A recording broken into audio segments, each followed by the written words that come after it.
Welcome to Singing Demystified. I am Cornelius of Voice Studio East, and I'm here today to talk about call register, which of all the registers in my system is the one most strongly associated with belting. It sounds like this. God only knows if I'll survive!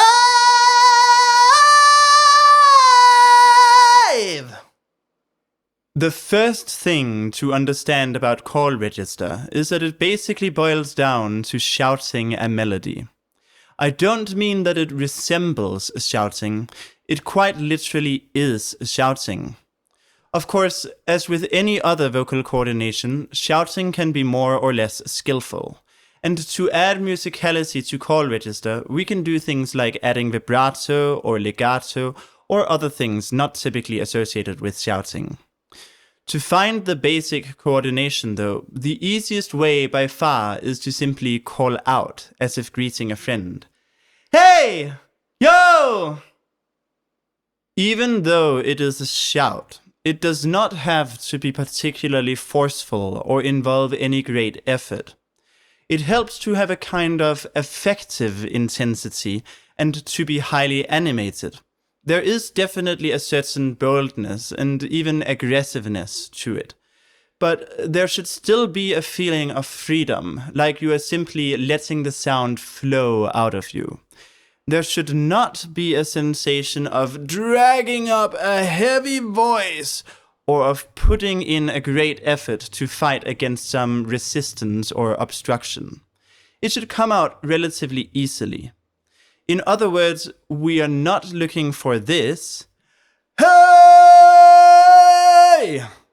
What we are looking for instead is this.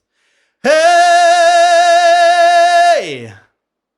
As mentioned before, it is important to just let the sound out and not attempt to hold it in or control it too much. Otherwise, you will get a furtive-sounding version, which will lack much of the drama of call register. Yo!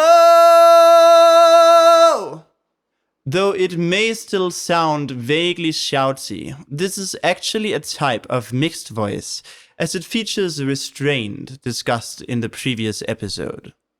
To get rid of the restraint and get into a proper call register, try deliberately increasing the restraint at first, and then letting go of it while simultaneously letting your posture collapse into something of a slouch. Yo-ho!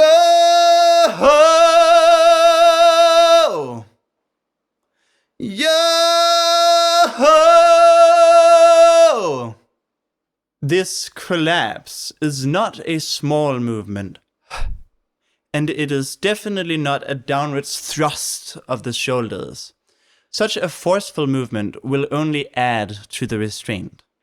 Instead, it should be more like collapsing on a couch after a long day of work. To get the movement right, try practicing it with a sigh first.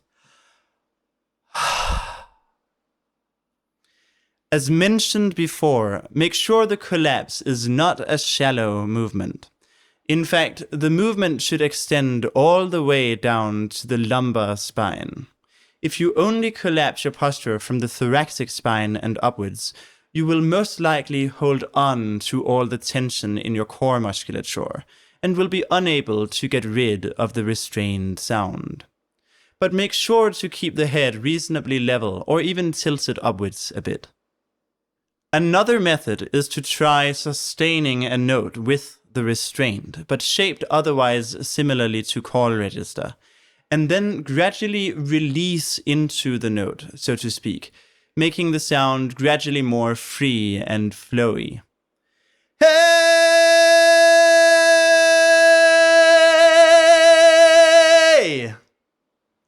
You'll notice that my smile becomes gradually broader and my face more animated as I release into call register. This is generally very helpful when learning to sing in call register in an efficient manner.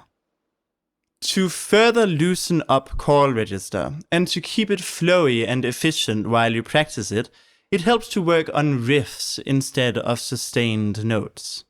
Here is a simple riff to get you started. Whoa! Whoa!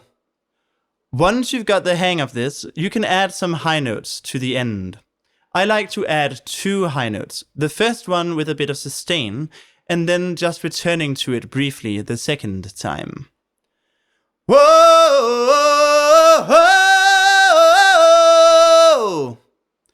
The slow note allows you time to find the shape, and the quick note forces you to keep it loose and agile. Notice also how I threw in a little H before the high note. This makes it easier to get the requisite intensity. Somewhat counterintuitively, the purpose of this extended riff is not to work on the high note, but to develop more confidence and ease with the preceding note, since it is no longer the highest note in the riff. Don't take call register too high in pitch just yet, though. More specifically, don't go above G-sharp 4 until you have become very fluent with the coordination in this limited range. Call register differs from chest register in having more vertical space in the oral cavity, a larger distance between the tongue and the palate. This is what gives it its spacious character and makes it feel more flowy compared to chest register. It also somewhat constrains the selection of vowels available in call register, however. Specifically, call register requires a very strong resonance tuning, which usually means vowels like e, and o. In other words, shouty vowels that lend themselves naturally to yell timbre, which you can learn about by clicking the link in the description to watch my video on resonance in singing. It is helpful to practice some exercises focusing on the switch between chest register and call register. Here is the most important such exercise.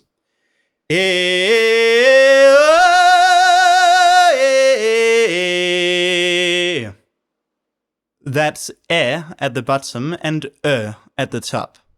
I call this the golden registration exercise, and it is basically the cornerstone of my whole system. When practicing this exercise, you should not be trying to blend the registers together and diminish the contrast. This will only limit your dynamic range and make your voice sound less varied. Instead, you should be trying to emphasize the contrast, make the chest register as penetrating as possible, and give call register as much depth as possible. Do not worry, it won't sound out of place. Belty songs make active use of the depth of call register for dramatic contrast, stressing it further by also making chest register as sharply focused as possible will only enhance the effect. And when you need a more speech-like sound, you can just take your chest register higher or go straight to mixed voice. While call register is obviously eminently suitable for loud singing, it can also be used with soft volumes if desired. This is somewhat tricky to do, as the tendency will be for singers to restrain their voices when decreasing the volume. They will typically close their mouths a bit, lose energy in the face, and perhaps even lower their heads, all of which will tend to add restraint to the sound. To avoid this, it helps to go in the opposite direction when reducing the volume. Make the mouth opening larger and the smile fuller and broader. Hey!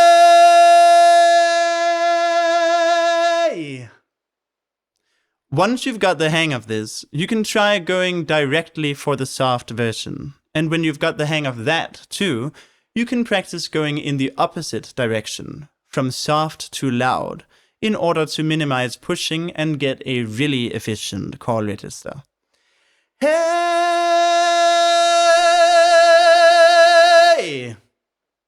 So far, we've been working exclusively with open vowels, but call register can also work with whoopy vowels like E and U, though it will be hard to achieve the same level of intensity with these as with the open vowels. These limitations, however, only pertain to spacious call register. The other subtype, twanged call register, is much more versatile in terms of vowels and gives easier access to high notes. Twanged call register retains the increased distance between the tongue and the palate compared to chest register, so it is still spacious in a sense, but it features a narrowed pharynx that makes it sound less spacious by comparison.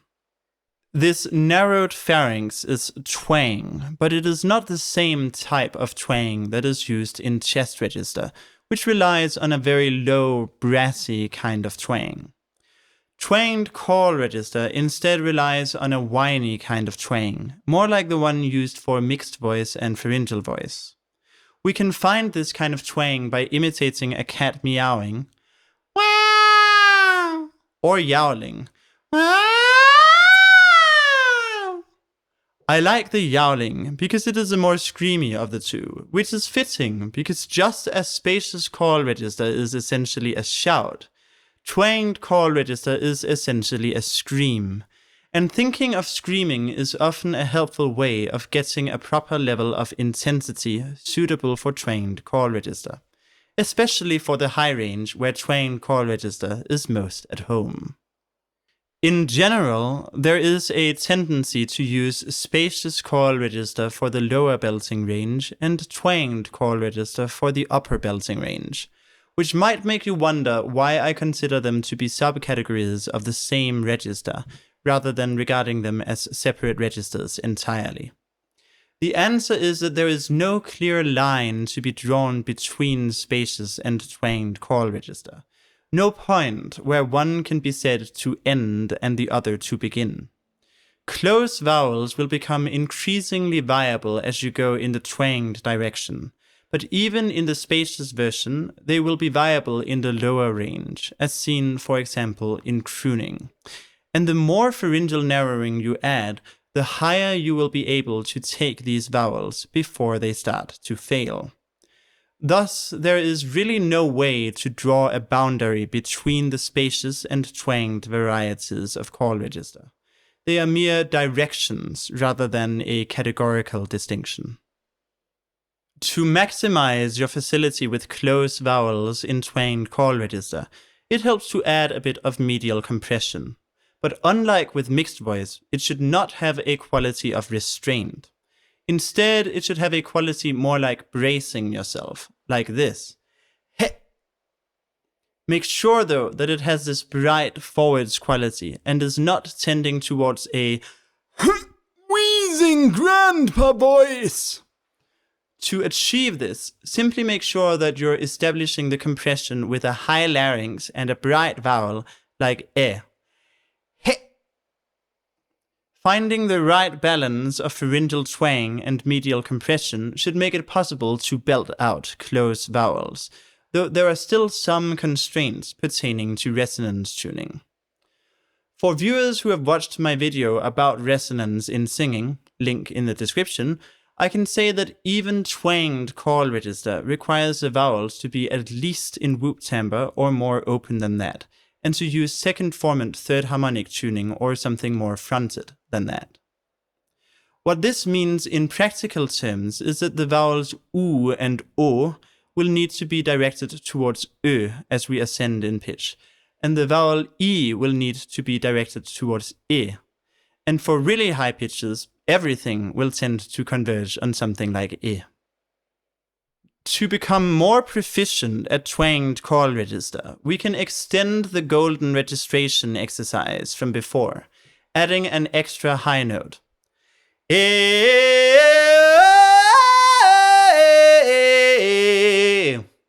It helps to shift the vowel towards A at the top, and to make the sound a bit screamy.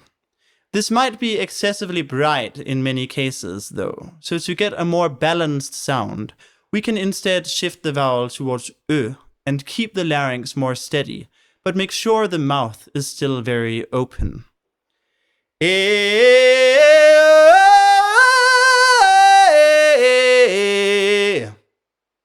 And since we're now letting go of the yell timbre and relying on second formant third harmonic tuning instead, we now have the coordination needed for belting close vowels. As a last tip, don't be too strict when it comes to diction in the high range. The overtones are further apart, so there is going to be less spectral information to distinguish different vowels in any case. and keeping the vowels overly rigid will only sabotage your resonance tuning and make the coordinations less efficient.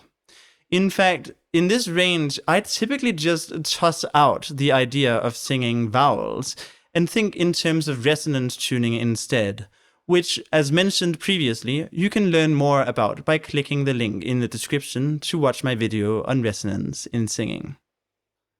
To summarize what we have learned in this video, firstly, belting is shouting. It is not an imitation of shouting, it is actual, honest-to-goodness shouting. Except in the really high range, when it may turn into screaming instead.